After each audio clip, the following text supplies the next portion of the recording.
Aí tô fazendo direito só por um sonho mesmo. Eu sou economista, então eu falei, nossa, eu vou ter que passar o semestre inteiro dando hora pra uma pessoa dela, falar essa bobeira aqui, né? Mas enfim, isso foi um desafio, foi muito bom. Aí eu fiquei estudando, fiquei 3 anos estudando, foi dos 22 aos 23, aos 25 anos. E eu falei assim, bom, não tem como, não tem pedigree jurídico, né? Não Sim. tem escritório, ninguém toca nada. Aí, mais uma vez, a professora Lúcia falou assim, olha, você tem que ter concurso público. Porque quem não tem pedigree jurídico, você vai começar do zero aí, vai fazer um concurso. Quem não tem isso, é isso. Aí eu comecei a estudar para concurso. Eu falei, pensei, né? Eu comigo, sou professor, dou aula, vou passar de primeira, né? Aí fiquei 18, isso aí foi, eu contei, 18 vezes tentando concurso. Fiz concurso no Rio, aquele sonho, vou voltar pro Rio. Você promotor lá, não passei nem na primeira fase, Defensoria Pública do Rio, dificílima, não passei. 18 vezes sendo reprovado nos concursos. Aí na 18ª lá eu passei pra Defensoria Pública aqui em Minas. Bacana. Aí eu exerci na Defensoria Pública por 3 anos. Legal. Foi o tempo que eu estudei para MP também. Então, o início foi defensoria, 18 tentativas. Muita gente fala assim, tô reprovado na primeira, na segunda, na terceira. Sim, tem que persistir, tem que continuar. Até a gente mesmo, né, que já está há um tempo aí, publica livros, escreve, Instagram, postagem, aulas, a gente tem que persistir. Tudo é persistência na vida. Não muda. O que muda é o objeto.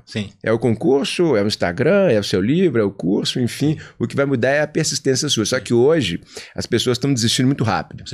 Então, esse é um grande problema. Né? Então, defensoria foi o primeiro, né? Bom, depois, 3 anos de defensoria pública, na minha época, a defensoria pagava R$2.000 e poucos. Eu ganhava mais na faculdade do que na própria defensoria pública. Aí eu falei, não tem jeito.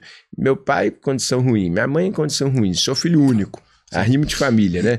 Então, tem que melhorar. Aí eu comecei a estudar para o MP. Aí pro MP foram mais 4 reprovações.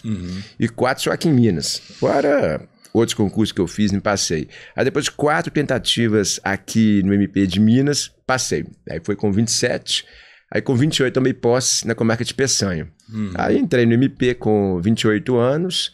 Tô lá desde então, né? Eu passei por várias comarcas, Ribeirão das Neves, Contagem. Eu percorri uma estrada longa aí. Mas me conta assim, Cris, quando você chegou em Peçanha, qual foi seu impacto, assim?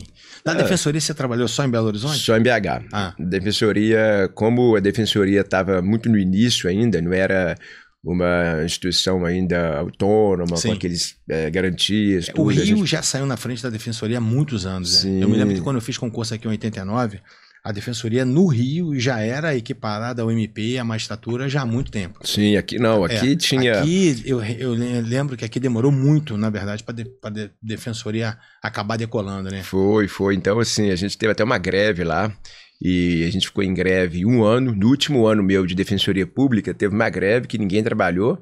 E aí muita gente falou, vou ficar viajando, vou ficar trabalhando com outras coisas. Então eu falei, vou estudar.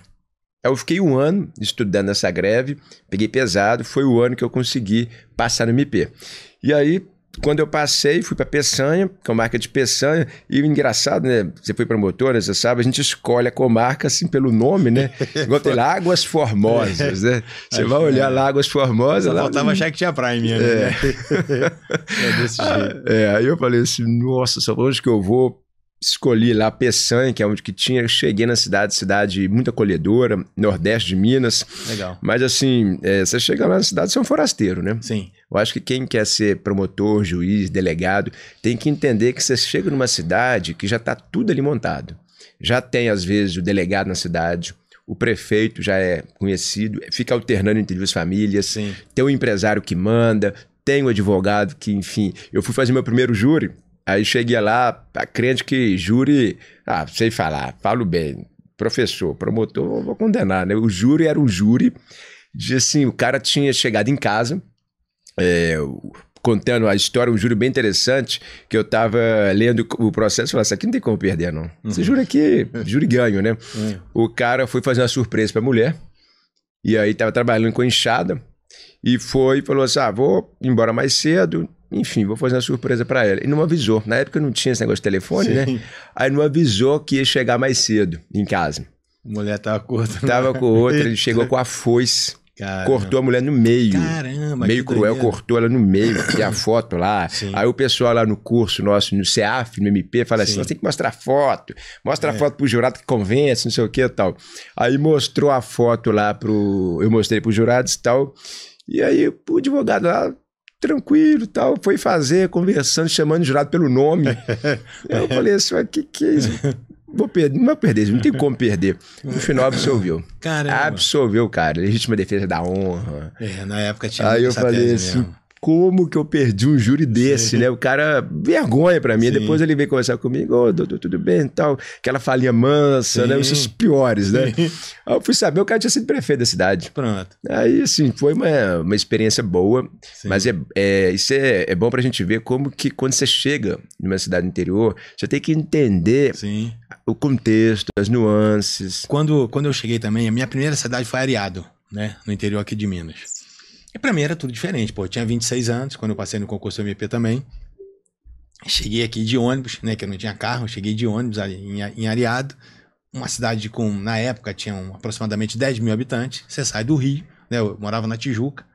Assim, você sai daquela muvuca toda do Rio e pousa numa cidade com 10 mil habitantes.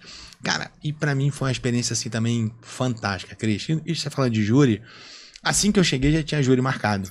E pô, eu morria de vergonha de falar em público, cara. Morria de vergonha. E não sei se você sabe disso, mas na minha época, pelo menos, tinha muito colega que não fazia júri. Sim, quando marcava júri, quando marcava júri, o camarada desmarcava, o camarada adoecia, o camarada fazia um monte de coisa. Porque tem gente que não banca a conta de fazer júri, não. Porque júri, eu falo, cara, assim, ali é o cartão de visitas do MP. Então, se o cara, a gente diz que o cara é um bom ou um mau promotor, a sociedade, na verdade, fala isso, dependendo de como o cara se comporta no júri. Sim, sim. E eu me lembro que no primeiro júri, cara, eu tava tão apavorado que eu fiz um júri simulado com o juiz da Comara, cara, na casa dele. E era o meu primeiro júri, era o primeiro júri dele também. E os dois treinando, cara, pra poder fazer o júri, só pra você entender. Que bacana. Então, assim... É experiência, né? Experiência, cara. Muitas vezes as pessoas falam assim, né, que a gente já nasce pronto, chega lá, passou no concurso. Não é assim. Não. Eu sempre fui promotor do júri, desde que eu entrei, fiquei na área criminal. Você promotor muitos anos também. Então, assim... Toda terça-feira hoje eu faço júri, eu sou promotor lá em Sabará hoje, estou lá na comarca de Sabará como titular da primeira promotoria criminal, toda terça é júri. Acaba que entra no automático, né? Você já começa, o cara que é traficante matou é assim, feminicídio é assim, sim, cara que brigou no bar é assim, você já tem mais ou menos o que padrão, você vai falar. Né? Agora, no início, realmente, a gente fica assim, terrorizado. Né? Uma coisa que é interessante, que acontece muito comigo, é que inicialmente, eu começava nos júris, prestar atenção quando tinha mais de um advogado, eles conversando entre si. Como eu leio lábio, que eu não escuto, né? Porque eu tenho que ficar olhando pro lábio da pessoa, né? Aí eu ficava lendo o lábio, já sabia o que eles vão falar, antecipava a tese. Aí eu já falava, nem voltava pra réplica, né? E aí, isso daí, os advogados começaram a pegar isso. Aí, depois de um tempo assim, eu fiquei muito tempo no primeiro aqui, plenário da capital, 3 anos cooperando.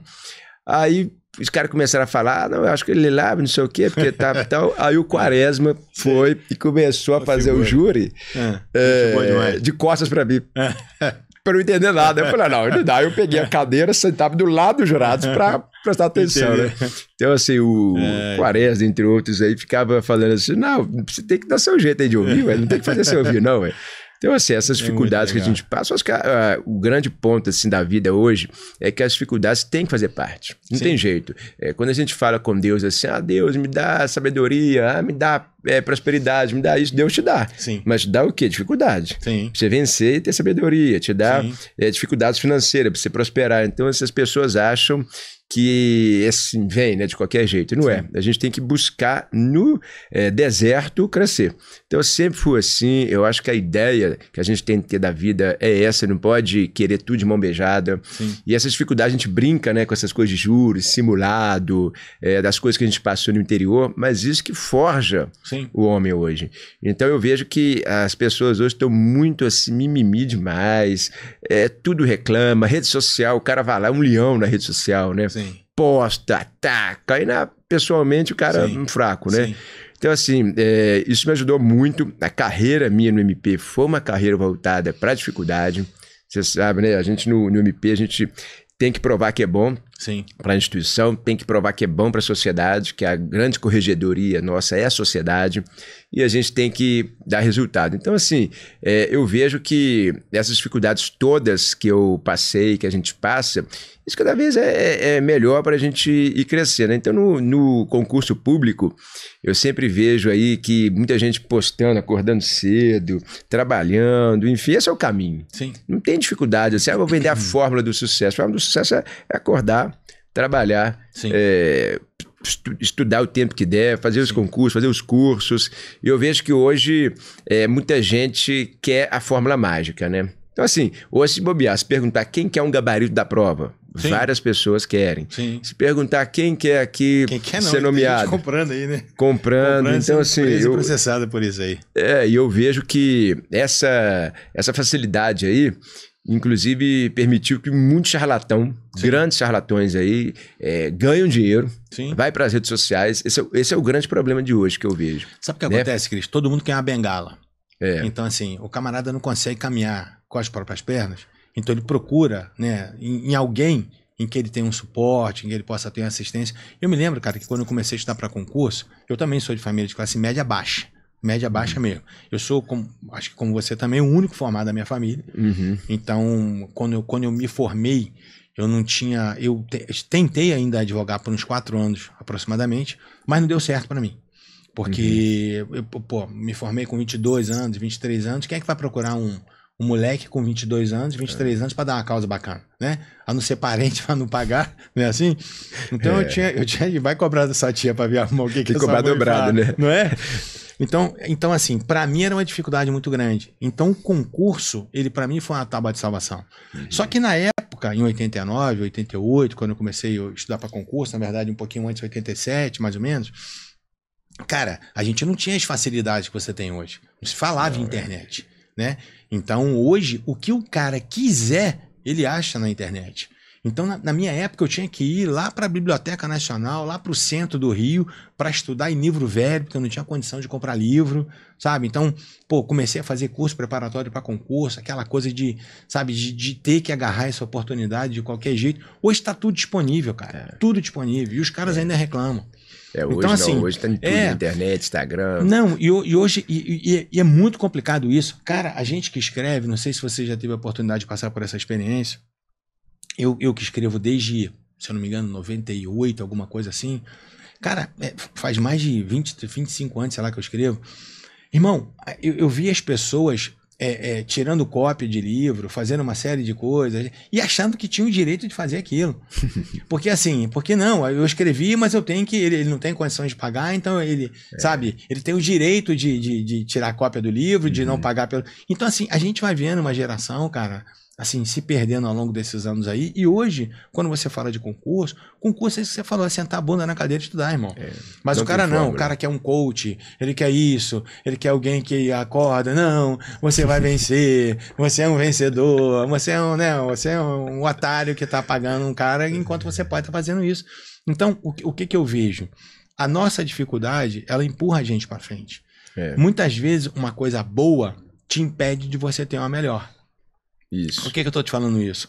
Às vezes o camarada já é servidor público, ele já passou no concurso público, ele passou num concurso nível médio, ele ganha uma graninha razoável, sei lá o quê, e assim, essa coisa boa que ele tem, muitas vezes faz esse cara se tornar uma pessoa fraca, porque ele já tem uma graninha, ele já recebe uma graninha por mês, e isso pra ele tá ok. Então, pra mim que eu não tinha nada, o concurso para mim era a tábua de salvação. Então eu tinha que estudar, eu tinha que me virar. A minha mãe também dependia de mim, meus pais também eram separados.